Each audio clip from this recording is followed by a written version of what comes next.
Oke, baik. Pada kesempatan kali ini saya akan mencoba menjelaskan terkait materi penjadwalan prosesor menggunakan algoritma Robbins. Jadi ini adalah salah satu algoritma yang sudah lama sebenarnya, yang sering dipakai. Ya, makanya dia termasuk yang algoritma yang apa namanya tradisional juga. Ya, namanya adalah penjadwalan Robbins. Nah, Robbins ini biasanya disingkat dengan RRS atau Round Robin Scheduling adalah salah satu algoritma penjadwalan pada CPU di mana semua proses yang dijalankan pada algoritma ini akan dieksekusi secara siklik atau dia akan berputar. Ya, dia akan terus berlanjut sampai proses itu selesai. Nah, algoritma ini akan menjalankan suatu proses dalam batas waktu tertentu dan apabila proses tersebut tetap berjalan melewati batas waktu yang telah ditentukan, maka proses ini akan otomatis diberhentikan atau biasanya di stop ya. Dan dia akan memasukkan ke dalam antrian proses yang paling belakang. Kemudian algoritma ini akan lanjut menjalankan proses lain dari antrian yang paling depan. Jadi dia akan dikasih batas waktu nanti berapa misalnya 10 milisecond satu proses itu berlangsung. Nah, satu proses misalnya nanti dia lebih dari 10 milisecond, maka dia akan di pause ke 10 secondnya itu. Ya. Nah, baru nanti dia akan lihat antrian selanjutnya siapa yang akan diproses, baru diproses. Jadi tidak apa namanya langsung diproses satu proses tersebut ya dalam penjadwalannya. Nanti kan kita lihat prosesnya bagaimana. Nah, round robin adalah salah satu algoritma penjadwalan yang paling tua, yang mudah diterapkan, serta paling sederhana untuk digunakan. Maka hal inilah yang menyebabkan apa namanya penjadwalan prosesor dengan menggunakan algoritma round robin itu banyak digunakan untuk menjalankan berbagai proses secara multitasking. Algoritma round robin juga bersifat starvation free. Nah, jadi dia tidak akan mengalami starvation, yang berarti algoritma ini dapat menjalankan semua proses secara bergantian tanpa memprioritaskan proses-proses tertentu atau biasa kita kenal dengan low priority proses tidak diblokir dan high priority proses tidak akan terus tereksekusi. Jadi sangat aman sekali dalam prosesnya. Nah, round robin, ya penjadwalan robin dapat digunakan untuk menangani masalah lain pada sistem operasi, ya seperti penjadwalan pada paket data, pada jaringan komputer dan sebagainya. Nah, kalau kita lihat nanti prosesnya bagaimana pada penjadwalan menggunakan algoritma round robins, ya, jadi dia bekerja menggunakan sistem time sharing atau pembagian waktu secara adil pada setiap proses yang akan dieksekusi atau dijalankan, yaitu dengan membagi atau menggunakan static quantum time. Maka nanti kita ketemu dengan istilah quantum time. Jadi setiap proses itu akan memperoleh seper-n waktu keseluruhan daripada CPU-nya. Nah, hal ini berarti algoritma ini akan mengeksekusi atau menjalankan suatu proses yang berdasarkan quantum time yang diberikan. Nah, apabila waktu eksekusi tersebut telah habis, maka algoritma ini akan berhenti menjalankan proses tersebut dan memasukkannya pada antrian terakhir. Ya, kemudian algoritma ini akan melanjutkan eksekusi pada proses lain yang berada pada antrian yang terdepan. Ya, berdasarkan quantum time yang diberikan dengan urutan kerja yang sama dengan proses sebelumnya. Nah, secara singkat kita sampaikan bahwa setiap proses akan mengalami eksekusi dan pause yang sama berdasarkan quantum time yang diberikan serta tidak ada prioritas tertentu dalam algoritma ini. Nah, konsep kerja dari algoritma Ronobin ini tentunya sangat bergantung pada quantum time. Nah, ini sangat penting. Jadi, quantum time ini mempunyai peran penting dalam menentukan proses daripada suatu algoritma round robin. Ya, umumnya itu dia berkisar antara 10 sampai 100 milisecond. Ya, hal ini dikarenakan apabila quantum time yang diberikan terlalu kecil, maka akan menimbulkan adanya context switching yang lebih besar pada proses sehingga dapat menyebabkan terjadinya overhead pada CPU. Ya, jadi kalau dia terlalu kecil, ya ini akan terus terlalu cepat dia mempost suatu proses, kemudian ke proses lain, kemudian dipost lagi dan seterusnya. Terlalu besar juga tidak baik, ya. Dia akan menyebabkan nanti satu proses itu menunggu antrian cukup lama. Nah, sebaliknya apabila konten besar ya ini terjadi ya. Jadi dia akan mengalami respon time ya proses terkait akan semakin tinggi. Nah, ini penyebabnya. Jadi dia betul-betul dibuat se apa namanya sebaik mungkin ya, tidak terlalu cepat, tidak terlalu lama. Itu dalam menentukan dari dalam suatu quantum time. Oke, kita lihat contoh seperti ini. Ya, jadi sebuah CPU dengan kuantum 4, jadi kita berikan dia adalah kuantum 4. Misalnya kuantum 4-nya adalah 4 milisecond. Dia mendapat beberapa proses dengan waktu kedatangan yang bersamaan seperti berikut. Jadi ada proses 1, proses 2, proses 3, proses 4, dan proses 5.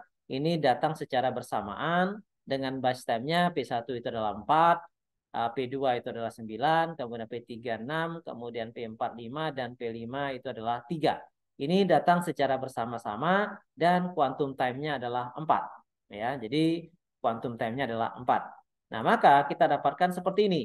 Ya, langkah pertama kita buat Gantt chart-nya, kita masukkan proses yang berurutan. Kemudian kurangi base time dengan nilai kuantum. Jadi kalau kita lihat karena ini datangnya bersamaan, maka kita akan proses P1, P2, P3, P4, dan P5 secara berurutan. Ya, karena di sini tidak ditentukan kedatangannya karena dia datangnya secara bersama-sama, ada 5 proses yang akan masuk dalam satu penjadwalan prosesornya. Maka yang pertama P1, ya, base time-nya dikurangi kuantum, ya. Di sini kita dapatkan base time-nya adalah 4, kuantum time-nya adalah 4. Maka ini habis, ya, 0 sisanya. Maka dia waktu yang dibutuhkan adalah 4 karena semua quantum time itu dipakai semua, ya. Jadi kuantumnya kan 4 tadi. Maka di sini berarti waktu yang dibutuhkan adalah 4 untuk proses pertama. Ya, kemudian proses kedua, P2. P2 itu adalah 9 base time-nya. Maka kita kurangi dengan kuantum, maka 9 dikurang 4 itu sisanya 5. Ya, jadi P2 itu di pos, ya. Dan dia misalkan 5 dan waktu prosesnya adalah 4. Jadi P1 4, P2 4, ya. Kemudian lanjut ke P3. Ya, P3 itu adalah 6. 6 berarti dikurang 4 sisa 2. Maka dia di pos juga. Jadi kalau P1 tadi kan habis, selesai. P2 masih menyisakan 5, P3 masih menyisakan 2. Ya, waktu prosesnya tetap sama 4. Kemudian masuk ke P4. P4 itu adalah base time-nya adalah 5, kurangi kuantumnya 4, maka sisanya 1. Waktu antriannya tetap 4, ya, karena dia sudah masuk lebih besar dari 4. Maka dia di post lagi, ya, menyisakan 1 base time. Ya, itu kemudian P5. P5 base time-nya adalah 3. Nah, ini kita lihat, ya. Quantum time-nya adalah 4, kemudian base time-nya adalah 3. 3 dikurang 4, maka dia minus 1. Ya, maka di sini prosesnya tidak sampai kuantumnya sampai 4, maka prosesnya hanya sampai 3 saja. Ya, jadi P2 3 karena P5 selesai. Ya, walaupun masih ada kuantum itu sampai 4, tapi dia karena proses P5 sudah selesai, maka dia waktu antriannya hanya sampai 3 saja. Ya, jadi yang katanya tadi 4, 4, 4 karena dia masih sisa. Kalau ini enggak, dia kelebihan. Ya, dia kelebihan ya prosesnya karena lebih kecil dari nilai kuantum. Maka di sini nilainya minus 1. Jadi dia tidak ada sisa lagi. Sini selesai, tapi dia berkurang 1. Ya, seharusnya kuantumnya itu 4, tapi di sini waktunya cukup diselesaikan sampai 3 saja. Oke, itu sampai satu cycle, satu putaran. Nah, kemudian kita lihat yang masuk antrian siapa? Antrian selanjutnya adalah P2. Ya.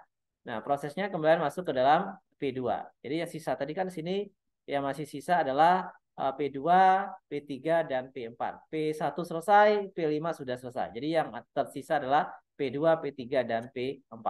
Maka proses selanjutnya adalah cycle-nya, perputarannya adalah P2. P2 sisa base time-nya tadi adalah tersisa adalah 5. Ya, kita lihat tadi di sini sisanya adalah 5. Ya, maka kita dapatkan prosesnya 5 dikurangi 4, maka dia masih sisakan 1. Ya, waktu antriannya tetap 4 karena dia habis kuantumnya adalah 4. Kemudian P3. P3 tadi sisa base time-nya adalah 2. Ya, 2 dikurang 4 berarti dia minus 2. Berarti habis di sini untuk P3. Maka waktunya adalah 2. Ya. Kemudian P4 itu dia menyisakan 1 tadi base time-nya. Kemudian dikurangi kuantum 4, maka di sini min 3. Maka dia hanya butuh waktu adalah 1. Ya, jadi dia tidak menghabiskan base time.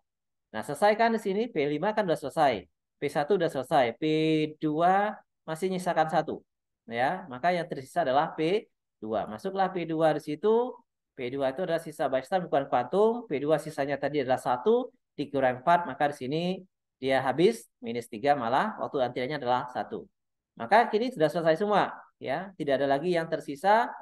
Nah, maka kita gambarkan Gantt chart-nya menjadi seperti ini jadinya. Ya. P1 0 sampai 4 selesai, habis dia. Kemudian P2 4 sampai 8 untuk cycle pertama, putaran pertama. Kemudian P3 8 sampai 12 ya. Kemudian P4 itu 12 sampai 16. Nah, P5 tadi kan dia cuma 3, maka di sini dia hanya butuh 3. Kemudian putaran kedua P1 sudah habis, maka yang sisakan adalah P2. P2 tadi dia masih sisa 1, berarti di sini masih proses 4. 19 tambah 4 23. Kemudian P3 habis, dia hanya butuh waktu 2 saja, maka P3 ini 2, maka 23 sampai 25. Kemudian P4 dia hanya 1 saja, maka di sini adalah 25 dan 26. Baru sisanya adalah P2, P2 yang tersisa adalah 1. Maka kita gambarkan Gantt chart-nya seperti ini. Ya, jadi P1, P2, P3, P4, P5 cycle pertama, cycle kedua P2, P3, P4, kemudian cycle ketiga adalah P2. Nah, itu adalah proses yang terjadi di round robin seperti ini. Oke, maka kita lihat langkah kedua menghitung waktu tunggu rata-rata. Nah, untuk menghitung waktu tunggu rata-rata, maka kita dapatkan seperti ini. Kita lihat P1. P1 startnya kan dari 0. Nah, karena P1 ada proses yang pertama, maka waktu tunggunya itu adalah 0. Ya, dia tidak menunggu. Kemudian P2. Nah, P2 kan dia waktu tunggunya adalah 4. Ya, kemudian di sini ada 2 lagi, satu lagi di 19. Ya, maka 19 dikurangi dengan 8 ya, 19 dikurangi 8, kemudian ditambah tadi di sini ada P2 lagi 26 dikurangi dengan 23 ya, maka jumlahnya adalah 18. Oke, ya, paham ya? Jadi kan P2 ada 3, 1, 2 dan 3. Yang pertama dia 4 menunggu. Kemudian yang di sini 19 dikurangi dengan 8 di sini, maka itu dapat di sini berarti dia 11 ya. Kemudian di sini 26 dikurangi 23 itu adalah 3 ya. Jadi 3 tambah 4 tambah 11. Berarti ini adalah 18. Oke, kemudian selanjutnya adalah P3. P3 adalah 8. P3 muncul lagi di sini. 23 dikurangi dengan 12. Maka total untuk P3 waktu tunggunya adalah 19. P4 waktu tunggunya adalah 12. Ya, kemudian ada muncul lagi 4 di sini. 25 dikurangi dengan 16. Maka dia adalah 21. P5 dia menunggu sampai 16.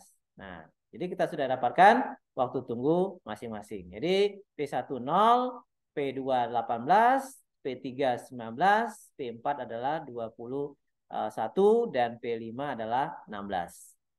Nah, kemudian kita jumlahkan, kemudian kita bagi 5 dapatlah 74 per 5 ya, 0 18 19 tambah 21 tambah 16 ya, 0 18 19 tambah 21 tambah 16, 74 bagi 5 14,8. Ini kalau satuannya milisekund berarti 14,8 milisekund. Nah, langkah ketiga kita menghitung waktu turnaround-nya ya, turnaround rata-ratanya ya, tinggal kita masukin saja ya saat mulainya, kemudian saat tibanya berapa ya. Jadi di sini kita lihat ini waiting time-nya adalah 0, maka di sini 0 ditambah base time-nya. Base time-nya tadi adalah 4, maka di sini adalah 4.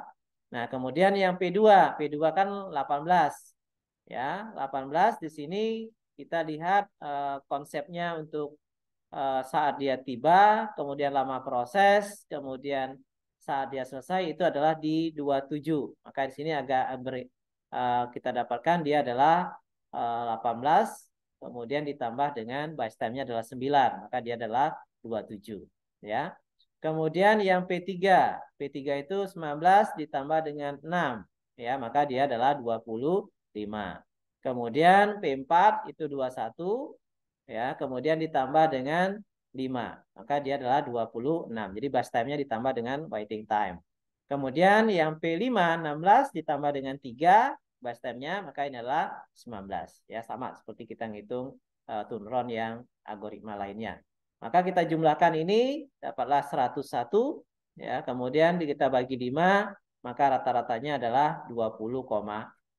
Nah, itu adalah bagaimana proses kita menggunakan algoritma round-robin ya. Jadi dia berputar terus tergantung nilai kuantum yang kita tentukan ya. Jadi kalau kuantumnya 5 ya kita bagi 5 5 5. Kalau kuantumnya 6 6 6 6. Kalau kuantumnya 10 ya 10 10 10 ya. Artinya satu proses kalau dia nilainya di bawah dari nilai kuantum berarti dia selesai.